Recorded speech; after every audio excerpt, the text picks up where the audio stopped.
Assalamualaikum warahmatullahi wabarakatuh. Bismillah walhamdulillah wassalatu wassalamu ala rasulillah wa ala alihi wa ashabihi wa mawalah la haula wa la quwata illa billah amma ba'du. Sahabat Titik Pak, dimanapun Anda berada, kita berjumpa lagi dalam program baru kita. Ini adalah yang kedua dari program baru yang kita beri nama Tahfidz Al-Quran, Cara Al-Quran. Tahfidz Al-Quran, Cara Al-Quran.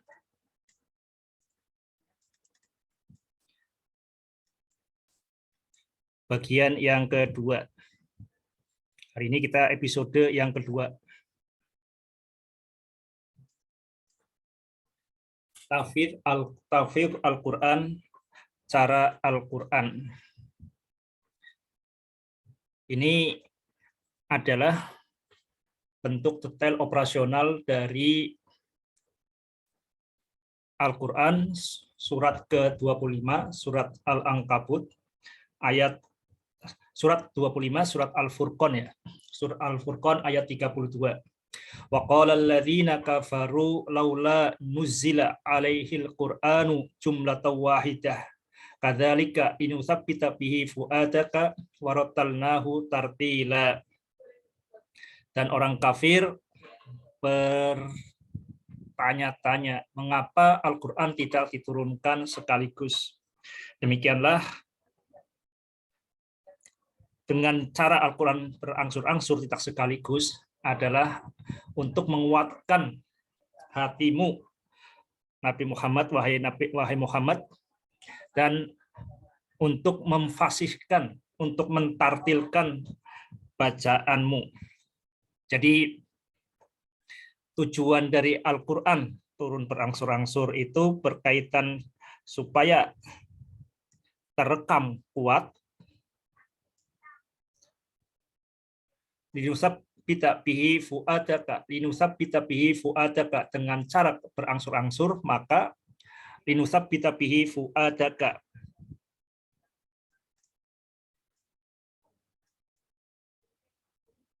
linusabbita bihi fuadaka. Jadi supaya terekam kuat di sini. Warattalnahu tartila, dan terungkap dengan jelas. Warattalnahu tartila.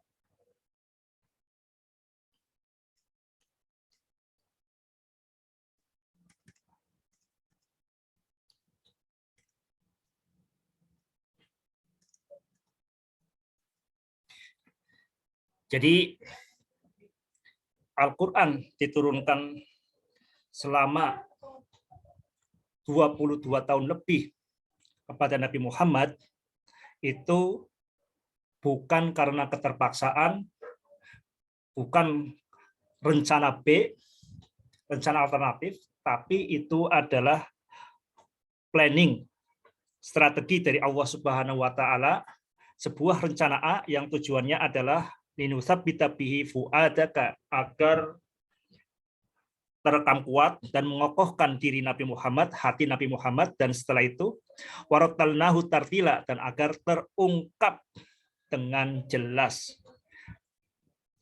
Ini yang kita maksud sebagai tahfidz Al-Quran, cara Al-Quran. Jadi proses Al-Quran itu sangat panjang, 22 tahun. Secara sederhana kita bisa lihat di sini mulai dari 610 Masehi sampai 622, ini fase Makkah, fase di Mekah atau sebelum hijrah gini ya. Dan kemudian dari 622 sampai 632 ketika Nabi Muhammad wafat. Ini biasanya fase sebelum hijrah, yaitu ketika Nabi Muhammad base camp-nya, jadi basis dakwahnya, pusat komando dakwahnya itu di Mekah, ini disebut sebagai fase Makkiyah.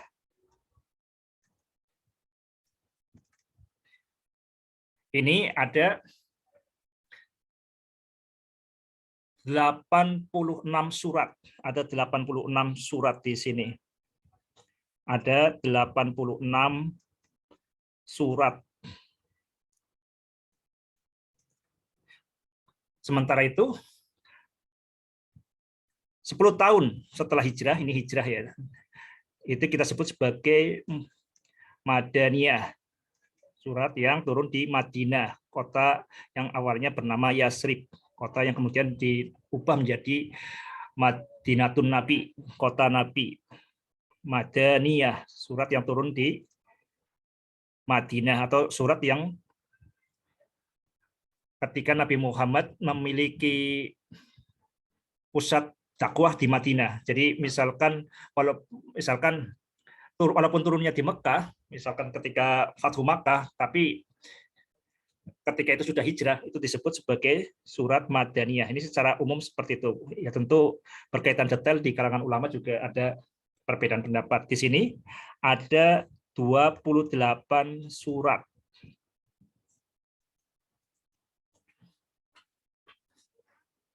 Sahabat Titik Ba, dimanapun Anda berada, ini turunnya Al-Quran kepada Nabi Muhammad selama 22 tahun. 12 tahun di Mekah, dan ditambah 10 tahun di Madinah. Ini titik baliknya, ini adalah peristiwa hijrah. Jadi hijrah itu ini angka akhirnya 22, berarti sama persis dengan tahun sekarang, tahun 2022. Jadi hijrah sekarang sudah tepat 1400 tahun. Kalau dalam hitungan Masehi dari 622 sampai 2022 ya. Ini untuk ingat-ingat, ini tahun yang sangat penting ya. Berarti tahun ini, tahun 2022 itu hijrah Nabi sudah berusia 1400 tahun atau tepat 14 abad. Mudah-mudahan tahun yang istimewa ini juga menjadi tahun istimewa bagi kita. Mari kita niatkan sisa umur kita itu menjadikan program Al-Quran, cara Al-Quran menjadi bagian dari kehidupan kita.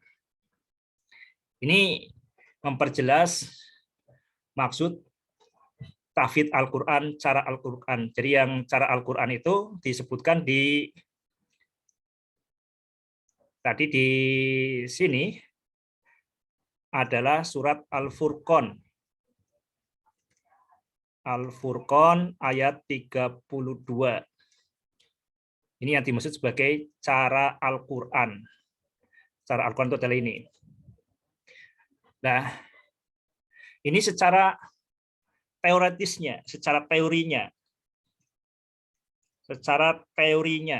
secara gambaran besarnya, big picture-nya. Nah, detail operasionalnya bagaimana? Detail operasionalnya ini yang dimaksud dengan Al-Quran yang diturunkan tidak sekaligus, itu maksudnya bagaimana? Ini dipraktekkan oleh Nabi Muhammad SAW. Ini prakteknya.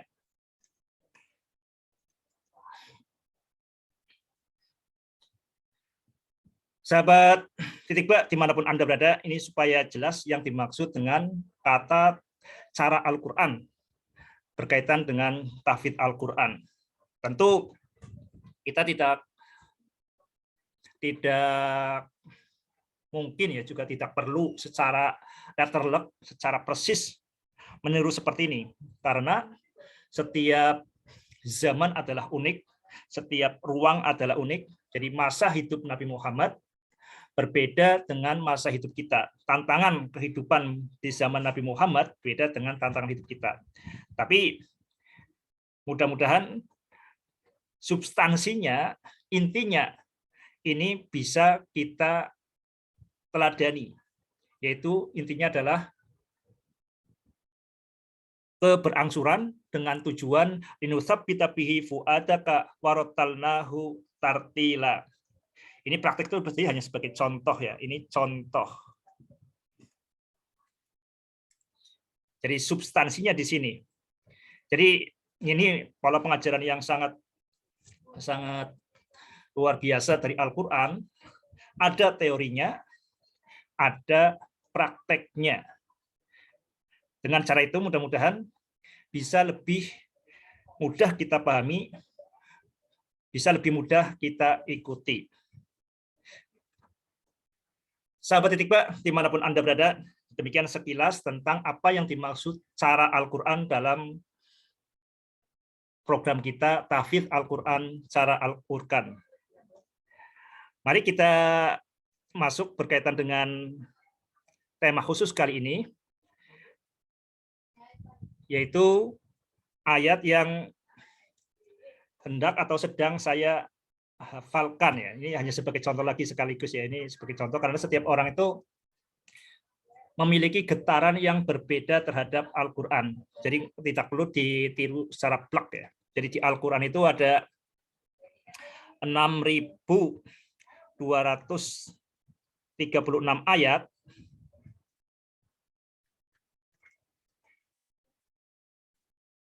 Ini bagi setiap orang pasti memiliki kesan yang beda-beda. Bukan, jadi nggak mungkin disamakan karena setiap orang itu memiliki susunan saraf yang berbeda. Jadi antara saya dengan Anda pasti berbeda-beda. Ayat mana yang menggetarkan Anda, ayat mana yang ketika itu pas menemukan Anda atau Anda bertemu dengan ayat itu, dengan Al-Quran itu. Jadi setiap orang itu pasti berbeda-beda berkaitan dengan 6.236 ayat. Ini tidak mungkin sama karena setiap orang itu memiliki sambungan saraf di dalam otaknya itu pasti berbeda dan juga memiliki sambungan antar kepala yang berbeda. Jadi perbedaan pertama, sambungan sarafnya beda.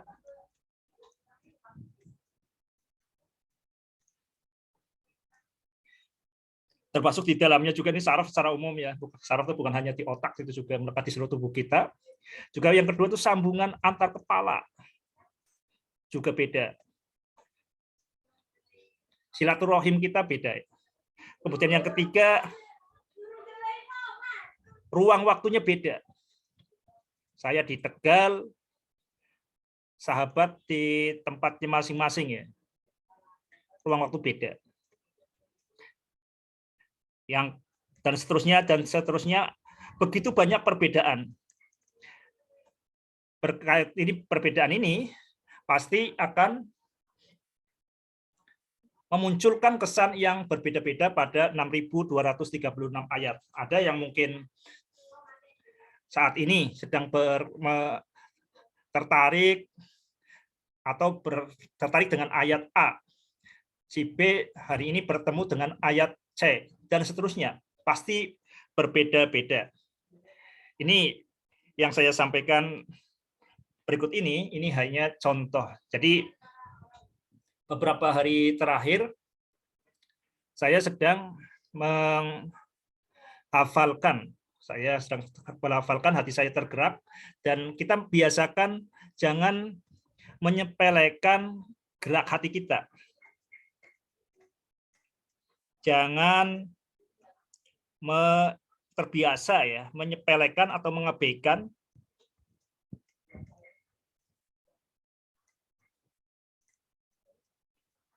suara hati kita, suara hati atau intuisi kita. Apalagi kalau jelas itu suatu kebaikan, jangan membiasakan untuk mengabaikan suara hati.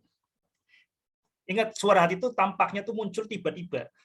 Suara hati itu muncul tiba-tiba, itu bukan tanpa alasan.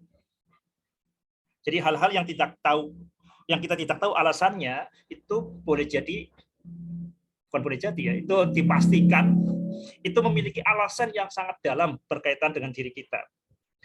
Ini contoh yang sering saya sampaikan, kalau sahabat Anda setiap hari biasa jalannya ke depan. Di sini saya yakin Anda kalau masuk ke kantor, masuk ke kampus, masuk ke rumah, itu jalannya ke depan. Jadi searah dengan pandangan mata. Walaupun jalan ke belakang sebenarnya mungkin, tapi Anda berjalan ke depan. Dan itu mungkin Anda nggak menyadarinya. Anda nggak terpikir alasannya apa. Itu justru karena alasannya sangat dalam.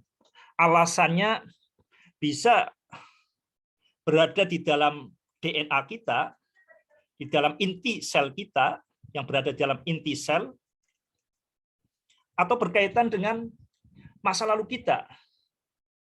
Masa lalu yang tidak kita sadari. Jadi masa lalu kita. Jadi masa lalu setelah lahir. Jadi sebenarnya berkaitan dengan sesuatu yang sangat dalam. Jadi seringkali tidak kita sadari. Jadi intinya jangan biasakan menyepelekan atau mengabaikan suara hati atau intuisi. Dalam hal ini, ketika kita bertemu dengan suatu ayat Al-Quran, kita kemudian tergetar, jangan abaikan. Direkam, kemudian di rumah, atau sekarang kita pegang HP, dibuka di HP, dilihat itu surat apa, ayat apa, kemudian coba direnungi, dihafalkan dan direnungi terus-menerus, sampai kemudian kita hafal. Jadi, Anda bertemu dengan suatu ayat, atau mendengar suatu ayat, atau tergetar untuk menemukan ayat tertentu di Al-Quran, itu bukan suatu kebetulan. Tidak ada satupun di jagat raya ini yang kebetulan. Ikuti suara hati Anda, intuisi Anda, apalagi kalau kita tahu itu jelas-jelas adalah kebaikan. Sahabat Titik Ba, dimanapun Anda berada, jadi dengan cara itu kita nanti akan menjadikan kehidupan kita itu bertema Al-Quran. Hati kita itu bertema Al-Quran. Kesadaran kita itu bertema Al-Quran. Mari kita mulai contoh konkretnya. Kemarin yang saya tertarik dengan ayat sebagai berikut. Surat Al-Ankabut ayat 39 dan 40.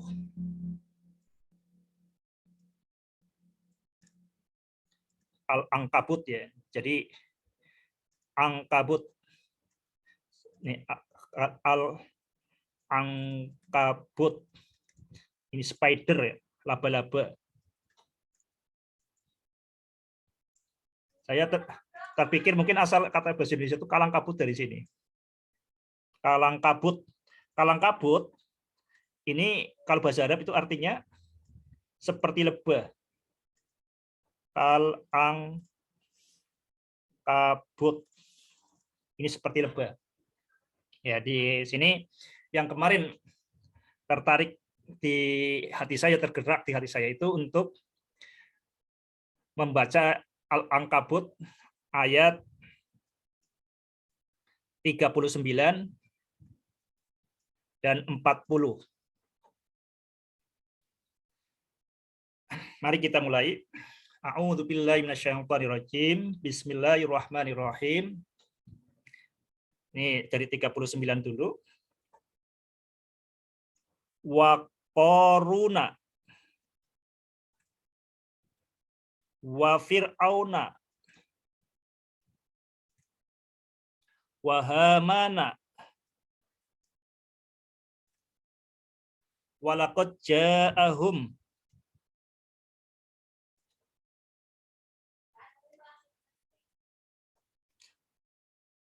Musa bil bayyinati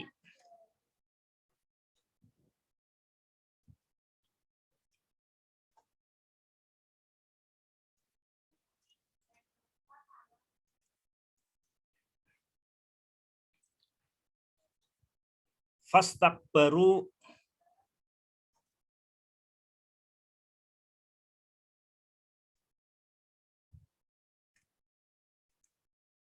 fil arti.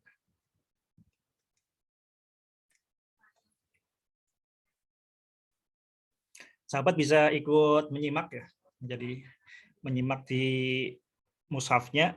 Wa qaruna wa fir'auna wa hamana wa laqad ja'ahum Musa bil bayyinati fastakbaru fil ardi wa ma kanu sabiqin.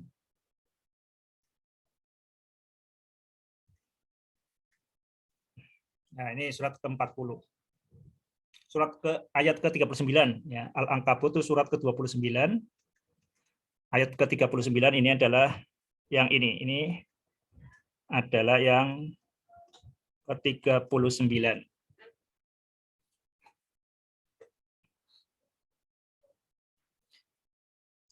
Wa qaruna wa fir'auna wa hamana wa laqad ja'ahum Musa bil bayyinati fastakbaru fil ardi wa ma kanu sabiqin. Oke. Kemudian kita kasih harokat. Ya. Ini penting sekali untuk menulis ya. Jadi kalau kita benar-benar sungguh-sungguh dengan sesuatu, maka kita buktikan dengan mau merepot-repotkan diri. Merepot-repotkan diri itu misalnya dengan menulis. Ingat, menulis itu sesungguhnya bukan di buku atau menulis bukan di whiteboard, bukan di komputer. Menulis itu sesungguhnya itu adalah di dalam pikiran kita, di dalam kesadaran kita. Jadi menulis di buku, di pelepah korma, pada zaman Nabi itu kan ditulis di pelepah korma, di batu, di tulang. Itu sebenarnya menulis itu bukan di situ. Menulis adalah di dalam kesadaran kita. Jadi dengan merepot-repotkan diri kita menulis, maka rekamannya itu akan lebih kuat tergores di dalam kesadaran kita. Oke, ini yang perlu dicatat berkaitan dengan menulis itu seperti itu. Ini banyak orang yang menulis sudah bertahun-tahun ya, sejak TK sampai kuliah, tapi sering tidak sadar. Merasa menulis itu di kertas. Tidak ya, pakai kof. Menulis itu sebenarnya adalah di pikiran kita, di hati kita, di kesadaran kita. Oke, mudah-mudahan sahabat juga mau merepot-repotkan menulis berkaitan dengan Al-Quran ini. Sahabat nggak usah ragu untuk menulis ya. Ini tulisan yang saya tulis ini lebih bagus ya dalam tanda kutip daripada tulisan sahabat Nabi waktu itu, karena zaman Nabi itu nggak ada itu nggak ada titiknya, huruf-huruf seperti ini. Huruf-huruf itu ditulis ya hanya untuk menandai saja. Tulisannya masih dalam proses. Jadi huruf hijaiyah belum terbentuk pada zaman Nabi Muhammad. Jadi huruf hijaiyah belum terbentuk seperti sekarang. Oke, kalau satu ayat sudah selesai, kita periksa harokatnya. Kita beri harokat. Wa qaruna. Ini sahabat ini jangan bingung, Keder, kalau penulisannya ada perbedaan di mushaf. Wa qaruna. Ini mungkin ada yang qafnya tuh, bukan mungkin ya. Ada yang mungkin pakainya alif ini seperti ini, ada yang qaruna. Ini pakainya fathah tegak. Wa qaruna wa fir'auna wa hamana. Nah, ini juga ini mungkin ada juga yang di sini yang pakai fathah tegak. Wa laqad ja'ahum Musa. Sini. Wa laqad ja'ahum Musa. Nah, ini mim bertemu dengan mim. Idgham mutamasilain. Walaqad ja'ahum Musa bil bayyinati fastakbaru fil ardi wa ma kanu sabiqin. Oke. Jadi kita biasakan untuk mengulang-ulang. Kalau pakai teori yang kemarin, kita menulis 1 kali, mengucapkannya minimal 3 kali, ya, 3 kali, 4 kali, 5 kali. Jadi kalau secara lisan itu kan lebih mudah. Tapi dibiasakan kalau kita mau tahfidz Al-Quran secara Al-Quran, ini yang membedakan antara Al-Quran dan hadis adalah di Al-Quran itu ada tulisan. Jadi ketika Al-Quran turun, ayat Al-Quran turun,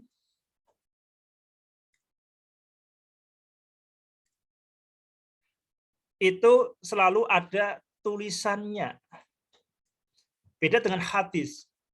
Kalau hadis Nabi, maksudnya di sini adalah sunnah Nabi yang berupa ucapannya, qauliyah, ya, sunnah qauliyah Nabi. Jadi kalau hadis itu ada hadis yang ucapan, sunnah qauliyah, ada yang tindakan, sunnah fi'liyah, ada sunnah hamiyah, ada sunnah takririyah. Nah, berkaitan dengan yang mirip dengan Al-Quran, jadi ada sunnah yang berupa ucapan, sunnah qauliyah. Ini tidak ada tulisan.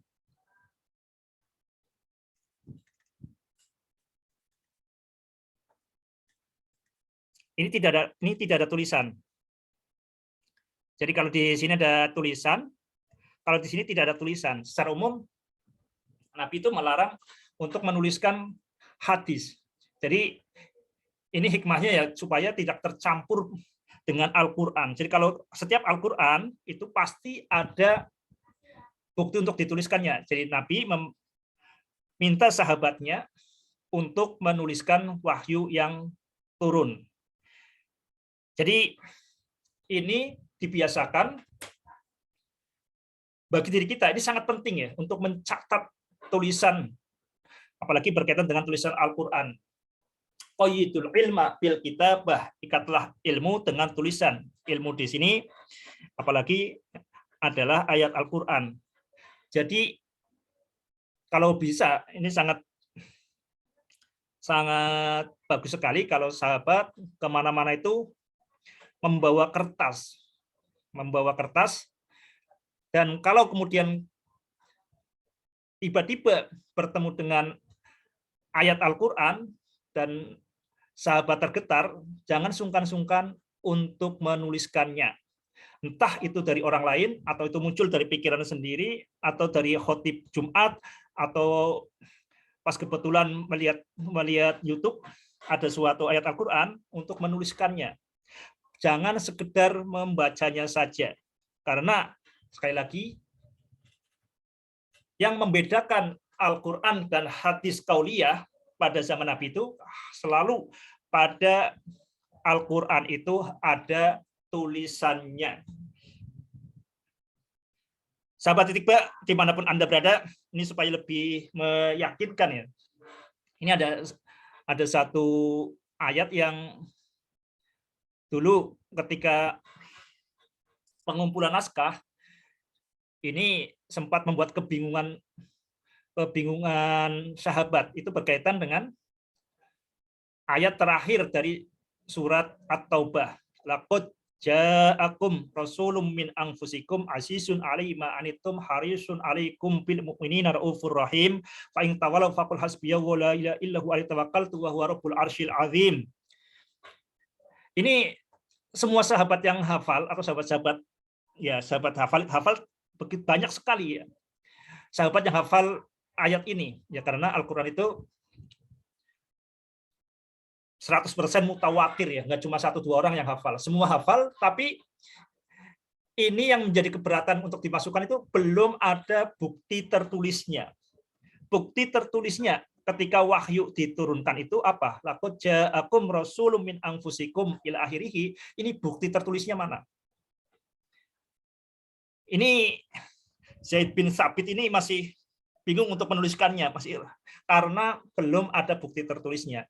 Walaupun di hati sahabat begitu tahu itu pasti ayat Al-Quran, tapi karena belum ada bukti tertulisannya harus dicari. Sampai kemudian ada di salah satu sahabat Ansor, itu Abu Ayyub Al-Ansori, yang jelas sahabat Ansor itu ya. Ini pentingnya membiasakan kita menulis. Jadi kalau kita mau menghafal cara Al-Quran atau menghafal cara bagaimana Al-Quran itu dijaga di dalam diri umat Islam awal, Nabi dan sahabatnya, itu dengan cara ditulis. Oke ya, ini kita perlu merepotkan diri untuk menulis. Oke, setelah kita tulis, kita beri harokat ya. Kalau beri harokat ini, memberikan harokat ini tidak ada di zaman Nabi ya. Yang warna hijau ini tidak ada di zaman Nabi. Tidak ada harokatnya seperti ini. Nah, ini setelah masa yang ratusan tahun kemudian dikasih harokat untuk kemudahan kita umat Islam. Oke, kita periksa di mushaf di sini.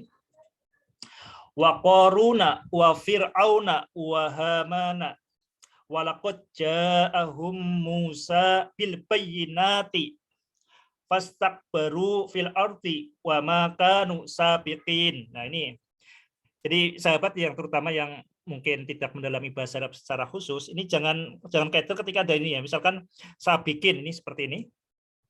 Ini ada yang menggunakan alif, ada yang menggunakannya cukup berupa fathah tegak. Sabiqin. Jadi bukan Quran beda-beda, nggak seperti itu ya. Tidak seperti itu. Ini kalau sahabat melihat seperti itu, ini Al-Quran itu beda banget kok, ada harokatnya, padahal zaman Nabi enggak. Nah, jadi ini nggak ada masalah, ada yang menggunakannya di sini pakai alif tegak di sini, ada yang menggunakannya ini pakai alif tegak atau menggunakannya pakai fathah tegak, ada yang pakai alif, ada yang pakai fathah tegak. Ini sama bacaannya, mad tabi'i. Ini ayat ke-39. Wa qaruna wa fir'auna wa hamana wa laqad ja'ahum Musa bil bayyinati fastakbaru fil ardi wa ma kanu sabiqin. Ini sahabat di rumah atau di tempat kerja atau dimanapun yang mendengarkan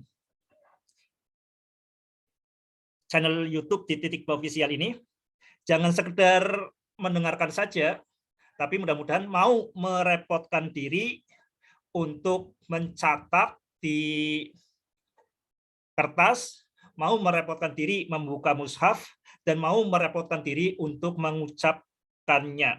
Jadi supaya benar-benar linusabita bi fuadaka, supaya benar-benar kokoh di kesadaran kita, ya kita gunakan perkakas tubuh kita secara maksimal. Tangan bergerak, mulut bergerak, gunakan pulpen, dan berulang-ulang. Jadi prinsipnya tuh hal yang baik jangan dikerjakan, tapi hal yang baik itu dibiasakan. Dibiasakan, bukan sekedar dikerjakan.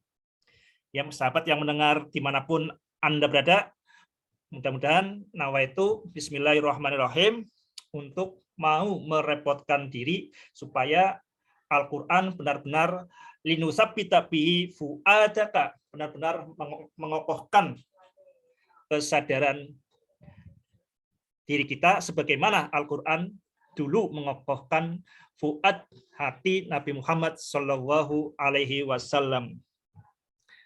Ini ayat ke-39. Ayat ke-40 kita bisa dilihat ini. Fakullan, ya kita ayat ke-40. Fakullan akhadna bidzambihi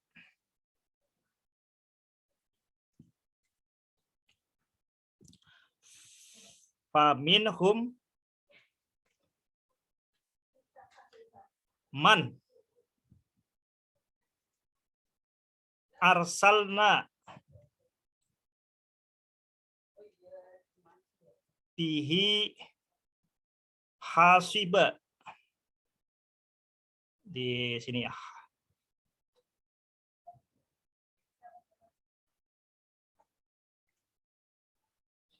Fakullan akhadna bidzambihi faminhum Faminhum man arsalna bihi hasiba wa minhum man ahodat husayhah sayhatu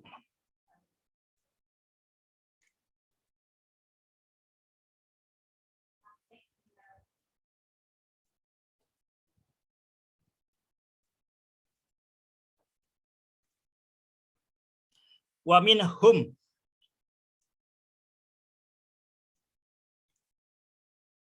man khosafna bihil ard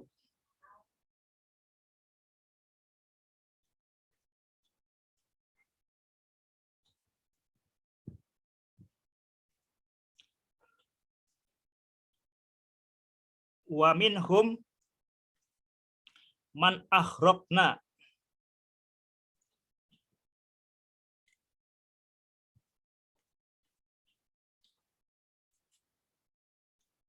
wa ma tanawwahu yadlimahum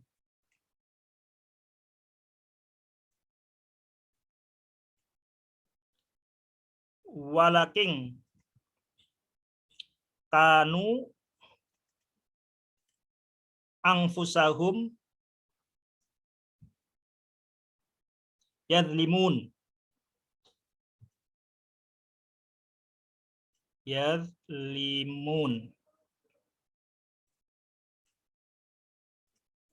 ini ayat ke-40. Coba sahabat juga di rumah, mudah-mudahan di rumah atau di kantor atau dimanapun, mudah-mudahan mau merepotkan diri ya. Saya yakin selalu ada waktu ya, ada waktu untuk merepotkan diri, menyempatkan diri, menuliskan kembali surat cinta dari Allah Subhanahu wa taala. Jadi di sini kalau tahfidz Al-Qur'an ini kalau kemudian tidak didorong oleh rasa cinta kepada Al-Qur'an, kalau kita melakukannya itu tidak karena getaran ya, kecintaan kita pada Al-Qur'an, bahwa ini adalah surat cinta dari Al-Qur'an, dari syarat surat cinta dari Allah Subhanahu wa taala, ya kita akan mudah patah di tengah jalan. Tapi kalau kita yakin ini adalah surat cinta dari Allah Ar-Rahmanur Rahim, Allah yang Maha Cinta kepada kita, maka semakin kita kesusahan menghafal, maka semakin terasa asik.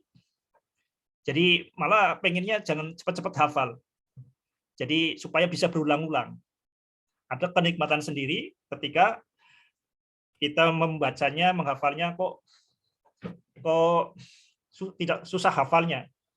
Itu jangan pasalah seperti itu. Jadi la tuharik bi lisanaka lita'jala bih. Jadi enggak usah kita tergesa-gesa supaya hafal. Jadi kalau bisa dinikmati saja.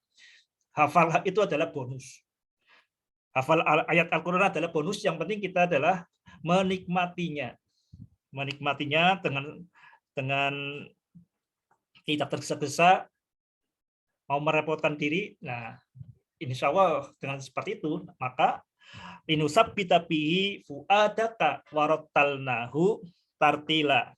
Oke ya sahabat, ditulis di sini. Setelah itu kita kasih harokat. Fakullan akhudna bidzambihi faminhum man arsalna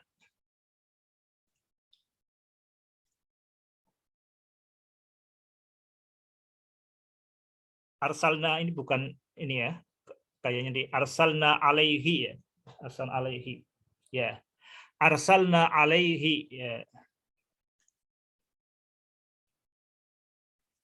arsalna alaihi hasiban wa minhum man akhodat hus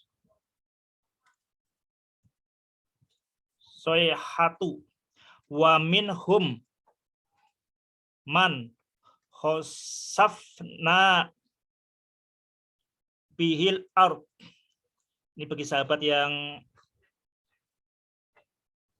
sudah belajar nahwu shorof akan lebih mudah lagi. Tapi bagi yang belum belajar nahwu shorof dengan cara seperti ini nanti juga akan bisa insya Allah nahwu shorof ya. Kata bahasa Arab. Wa minhum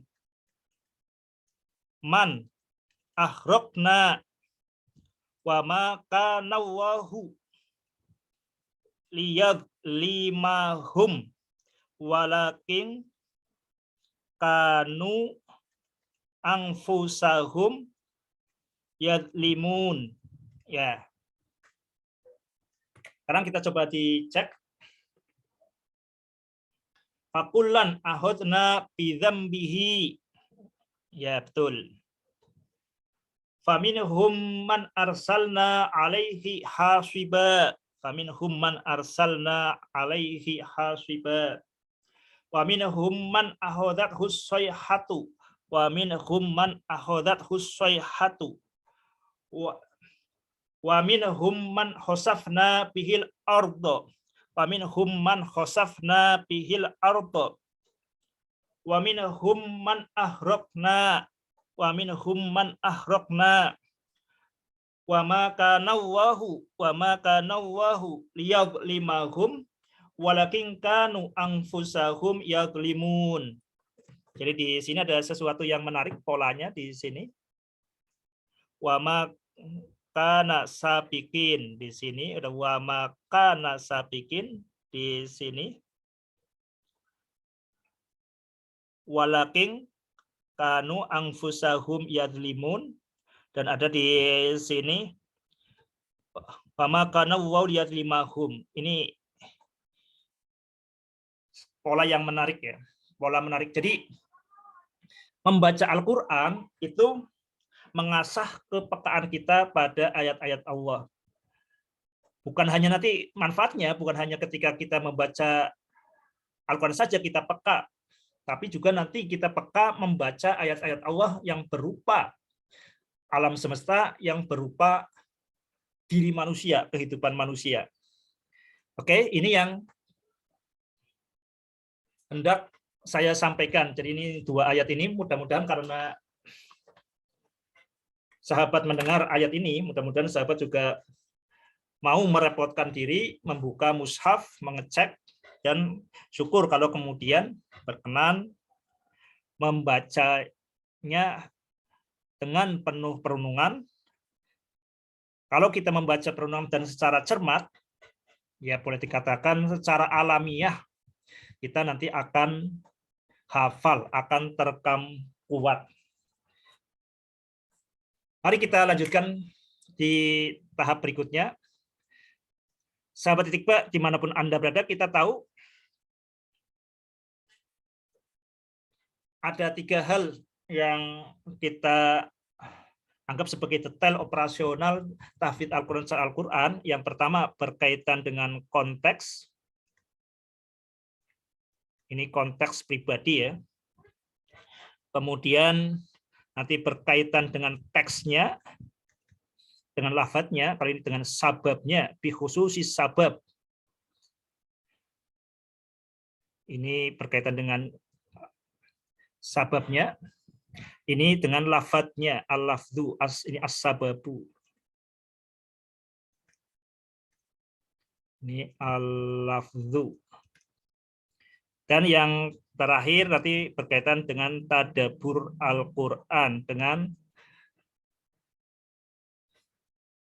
refleksi, atau lebih tepatnya di sini adalah bagaimana pemancaran Al-Quran ya. Pemancaran Al-Quran kita sebut di sini ya pakai bahasa Arab saja tadabbur. Jadi ada 3 fase supaya benar-benar linusabbita bihi fuadaka warattalnahu tartila. Oke, berkaitan dengan konteks. Ini yang kenapa kemudian terpikir tadi, yaitu Al-Quran surat Al-Ankabut 39 dan 40. Kenapa ini? Kita ke konteksnya. Kita akan lihat di konteksnya. Jadi konteksnya seperti ini ya. Jadi ketika saya periksa di mushaf ya, ini ada di satu halaman di surat Al-Ankabut itu ayat 39 belum hafal. Ayat 40 belum hafal. Ini pakai Arab saja supaya sesuai dengan yang 39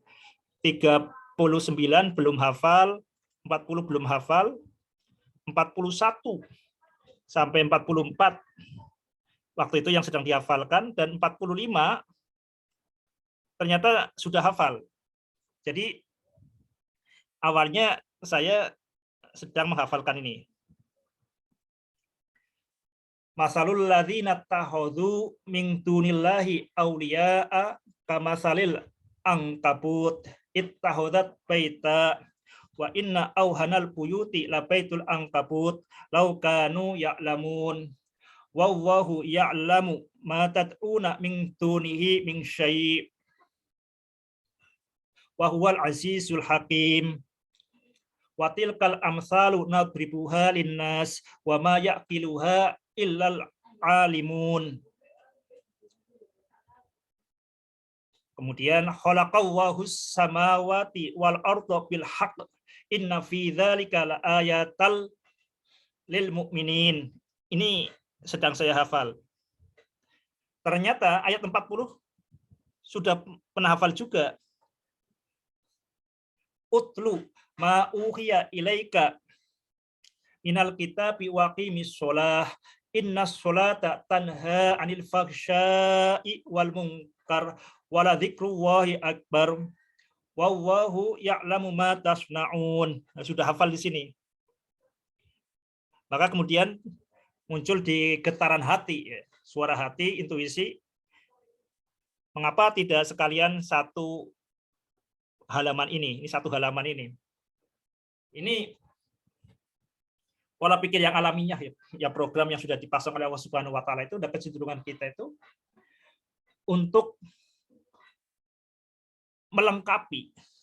Jadi naluri kita itu untuk melengkapi. Sebenarnya kalau di sekolah yang namanya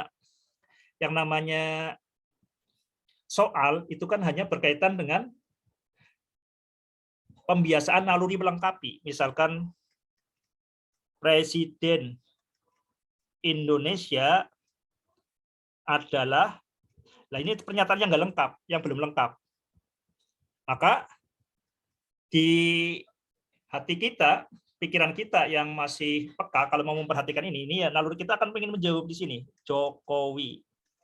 Jadi naluri melengkapi. Ini sahabat kalau yang tertarik ini bisa membaca di psikologi, namanya psikologi Gestalt. Ya, tentang ini ya. Sama dengan ini. Ketika surat Al-Ankabut ayat 41 sampai 44 sudah oke. 45 ternyata juga sudah oke sebelumnya. Mengapa ini tidak? Nah, ini naluri untuk melengkapi. Jadi ini konteksnya. Yang pertama konteksnya. Ada konteks lain, ya ini kita yang jelas satu saja dulu di sini, konteksnya itu seperti itu. Jadi nanti walaupun kita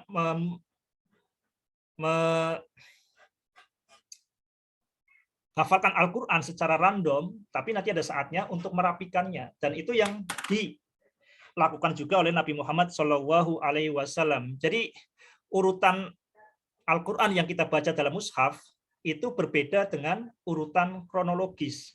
Jadi urutan teks yang tertulis di dalam Al-Quran itu beda dengan urutan nuzul. Urutan penulisan itu berbeda dengan urutan turunnya Al-Quran. Tapi dalam 1 tahun setiap bulan Ramadan, ini Nabi Muhammad merapikan bacaannya di hadapan, diuji oleh malaikat Jibril.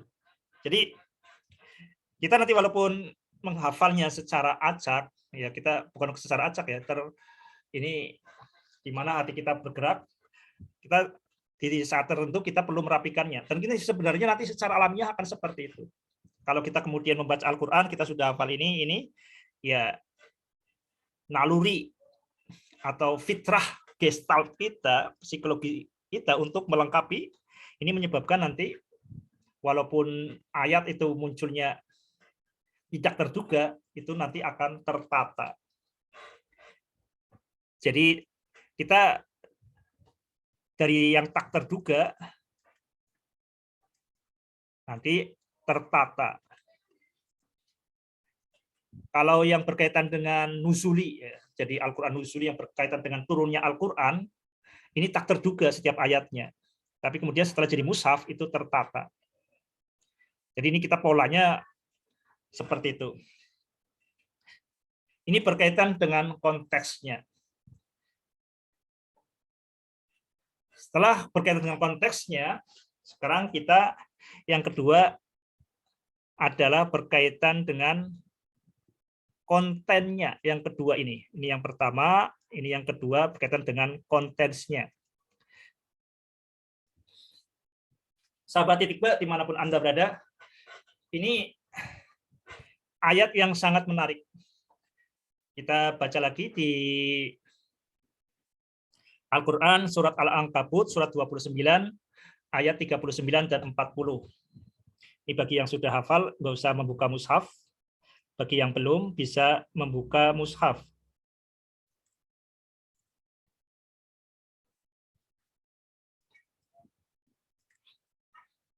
Kita yang ke-39 dulu. Kita lihat di sini, ada nama-nama yang disebut. Jadi ada nama-nama yang disebut, yaitu pertama, Korun.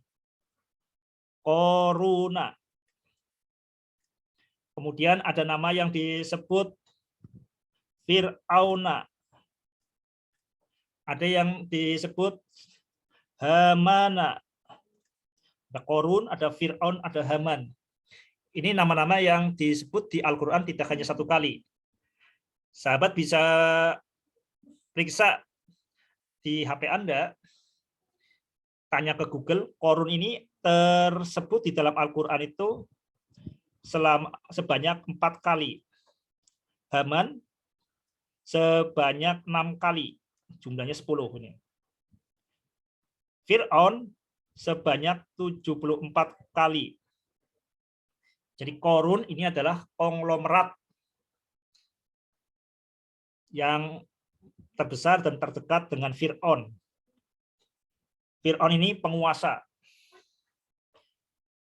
Haman ini adalah teknokratnya, pembesar Fir'aun yang memimpin pembuatan piramidnya.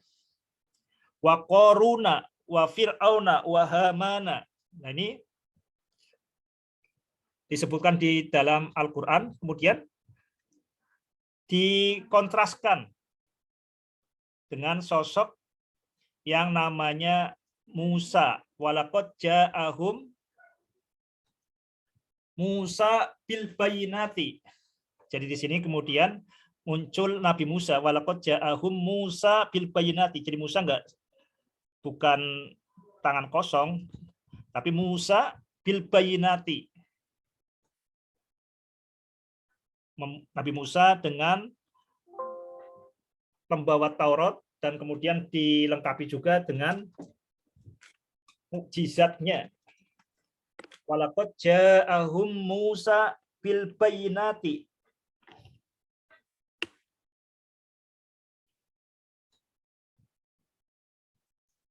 Musa bil bayyinati. Ini Nabi Musa. Nah, Musa bil bayyinati. Ini kelompok Nabi Musa. Ini Nabi Musa sebenarnya nggak sendirian juga ya. Di sini ditemani oleh Harun. Di sini ada Korun.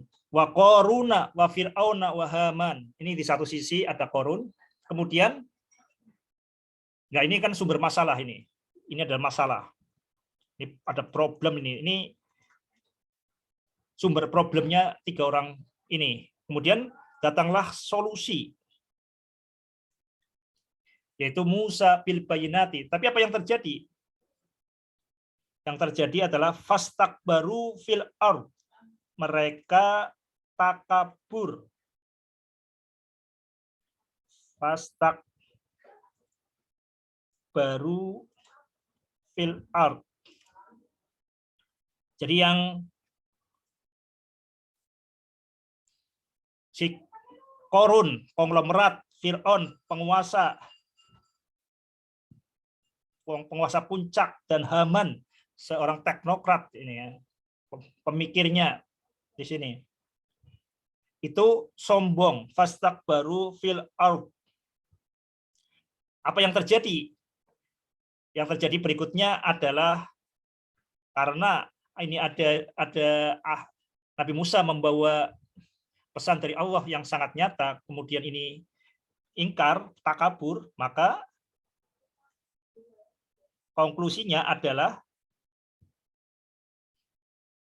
wa makanu sabikin, mereka tidak lolos, mereka termasuk orang yang tidak lolos dari azab Allah. Wa makanu sabikin, dan mereka termasuk bukan orang-orang yang lolos dari azab Allah. Ini konten dari yang Al-Ankabut ayat 39. Jadi kalau ucapan kita ini memang linear, lurus ya. Jadi setiap kata muncul satu persatu. Wa Qaruna, wa Fir'auna, wa Hamana, wa laqad ja'ahum Musa bil bayyinati fastakbaru fil ardi wa ma kanu sabiqin. Ya, tapi kalau pikiran kita itu tidak harus lurus seperti itu. Pikiran kita tuh bebas.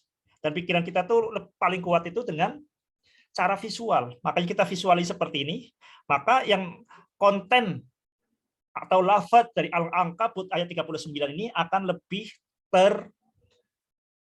terrekam dengan kuat, akan lebih meresap di dalam diri kita, lebih menyatu, lebih mendarah daging, lebih menulang sumsum, lebih menjantung, menyatu dalam detak jantung. Sekarang kita ke ayat yang ke-40, konten yang ayat ke-40.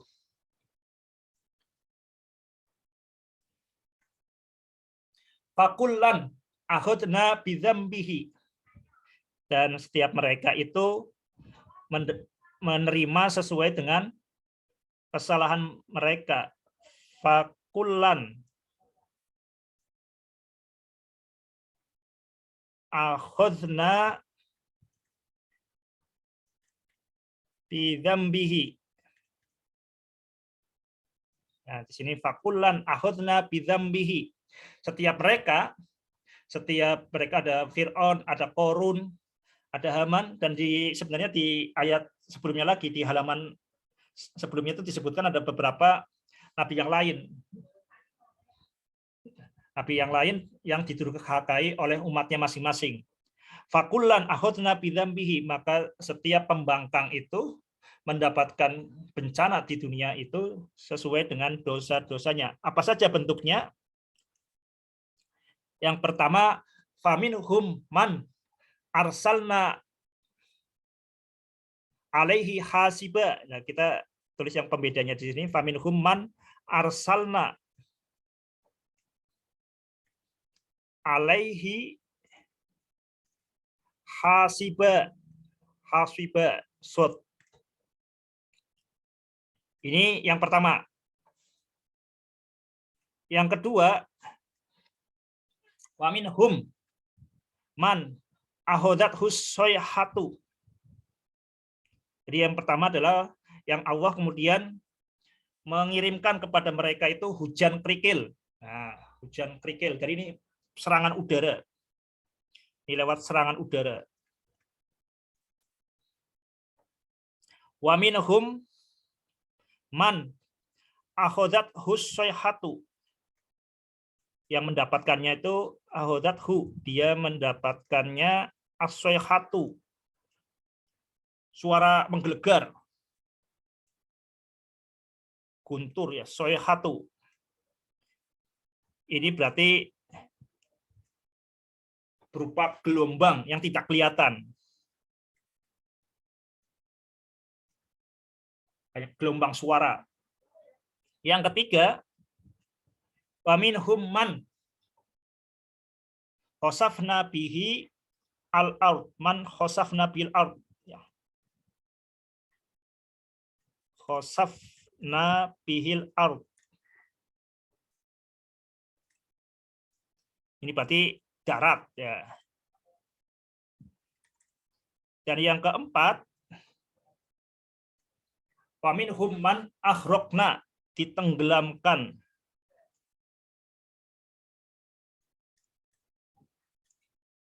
Ini air laut ya, ini sih air laut.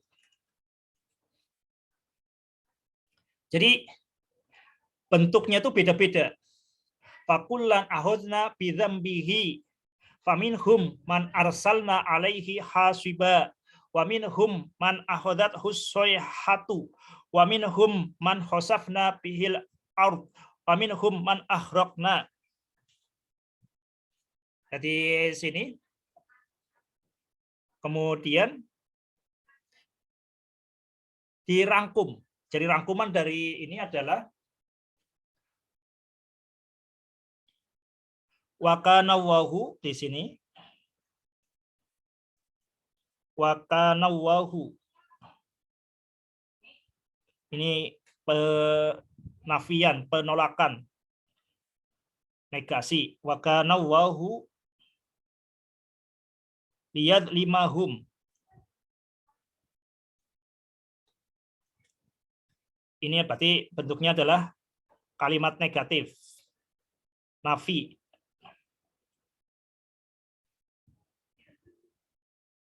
Ini berupa kalimat negatif atau penolakan. Nafi, nafiud. Nah. Kemudian walakin kanu, nah ini bentuk positifnya, bentuk kalimat penegasannya. Isbat. Afirmatif. Ini kalimat negatif ya. Ini isbat. Walakin kanu anfusahum yadzlimun. Nah, jadi dengan cara seperti ini akan lebih terekam kuat. Sekali lagi, jadi detail operasional ini tujuannya adalah inusabbita bihi fuadaka warattalnahu tartila. Jadi sebagaimana mengokohkan kesadaran atau hati Nabi Muhammad, mudah-mudahan juga dengan cara seperti ini dapat mengokohkan kesadaran kita. Sebagaimana membuat fasih ucapan Nabi Muhammad, juga fasih ucapan kita. Oke. Ini berkaitan dengan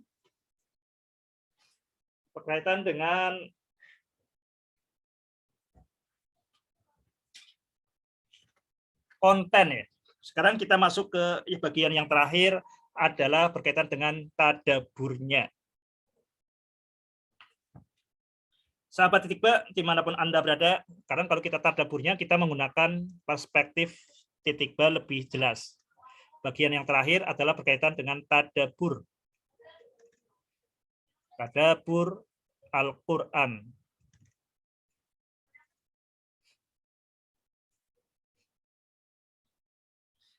Sahabat titik B, dimanapun Anda berada, ini yang perlu kita cermati ketika kita menjumpai ayat-ayat yang berupa kisah, ayat-ayat yang berupa cerita. Ketika kita menjumpai ayat-ayat berupa kisah atau cerita, kita menghadapi 3 zaman. Kita misalkan di sini, ketika ada 4 sosok yang tadi ya, yaitu ada Qorun, ada Fir'aun, ada Haman, dan ada Nabi Musa. Ini kita harus membacanya dengan perspektif 3 zaman. Jadi kita anggap aja ini pola baku ketika kita menghadapi ayat-ayat kisah, kita menempatkannya dalam 3 zaman. Yang pertama adalah zaman ketika peristiwa itu terjadi.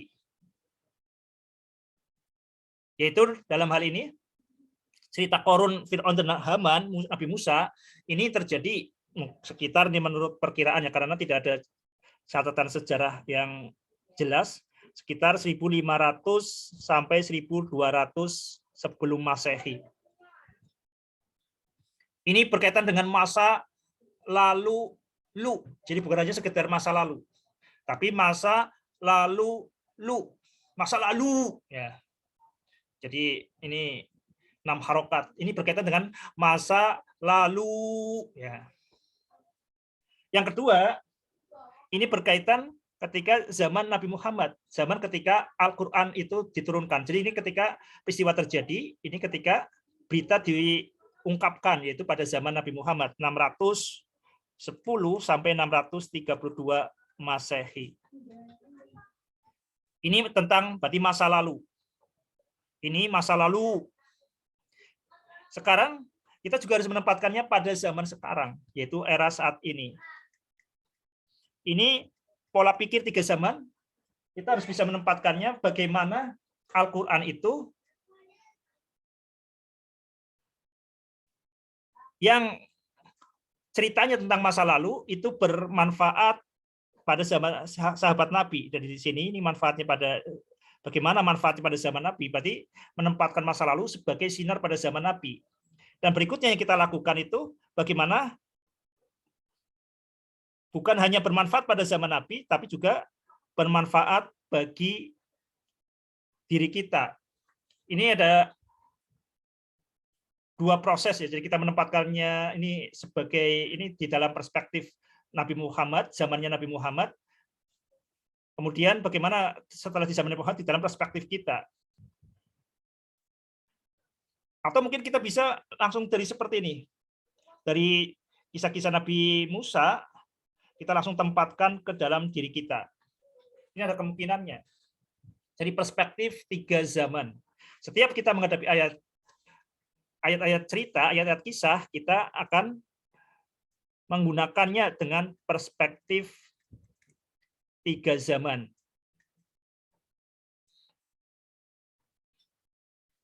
Sahabat Titik Mbak, dimanapun Anda berada, yang paling penting di sini ini yang menjadi kacau ini perspektif 3 zaman atau apapun, ini ada yang lebih dasar dari ini, yaitu bagaimana kita menempatkan kisah tadi. Dalam hal ini adalah surat Al-Ankabut ayat 39 ini. Penempatannya di mana? Kita yang terjadi kebiasaan kita, karena kita itu diajarkan di sekolah itu pola pikir objektif, itu menempatkan Al-Qur'annya itu di luar, di sini. Al-Qur'annya sebagai yang di luar di sini. Ini sangat berbahaya. Kalau Al-Qur'annya di luar ini berarti Al-Qur'annya disoroti.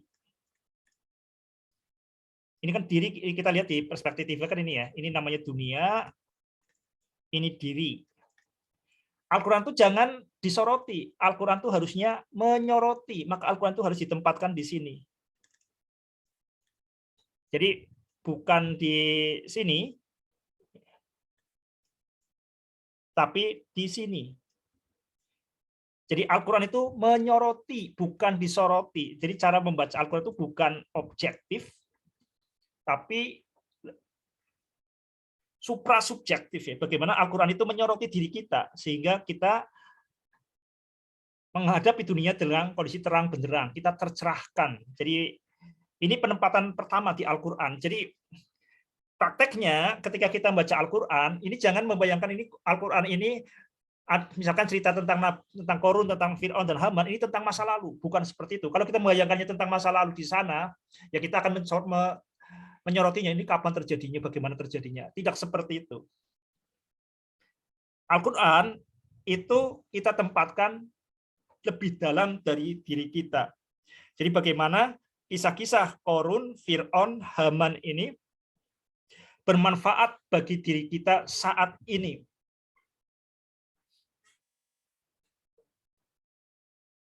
Sahabat Titik B, dimanapun Anda berada, ini berkaitan dengan Al-Ankabut ayat 39. Dan sekarang yang berkaitan dengan Al-Ankabut ayat 40. Ini saya kemarin atau ini ya, 2 hari lalu diskusi dengan anak saya, Royhan. Jadi, apakah Tuhan, apakah Allah Subhanahu wa Ta'ala itu zalim dengan memberikan neraka, ada neraka dan sebagainya. Nah, ini kita harus jelas bahwa pertama, ingat Al-Quran itu adalah detail operasional dari basmalah. Ini yang perlu kita ingat. Al-Quran itu menjelaskan Bismillah, Bismillahirrahmanirrahim. Ini yang perlu hal yang catat seperti ini. Apakah Allah itu zalim dengan menciptakan neraka, dengan membuat bencana tadi kepada Fir'aun, Haman, Korun, umat Nabi Lut yang arsalna alaihi hasiba, ini berarti menimpa umat Nabi Lut ditimpa hujan batu, dan menimpa umat Nabi Soleh, Samud, wa minhum man ahodat hus soyhah, itu dengan guntur suara kencang ya, itu kemudian bergelimpangan. Apakah dengan cara membuat bencana di dunia ini dan neraka itu Allah itu zalim? Ya tentu saja tidak mungkin. Karena kita harus ingat bahwa Allah itu adalah Ar-Rahmanur Rahim. Jadi Allah itu Maha Pengasih, Maha Penyayang, nggak mungkin zalim. Nah, ini salah satu penjelasannya, Allah itu Maha Pengasih Penyayang, dijelaskan di sini. Wa ma kana Allahu liyadhlimahum walakin kanu anfusahum yadhlimun. Dan Allah tidaklah berbuat aniaya kepada mereka, tapi diri mereka lah yang menganiaya diri sendiri. Maksudnya bagaimana? Ya kita lihat ini, kalau kemudian ada orang yang naik gedung lantai 17 kemudian loncat dari sana, yaitu pilihannya sendiri.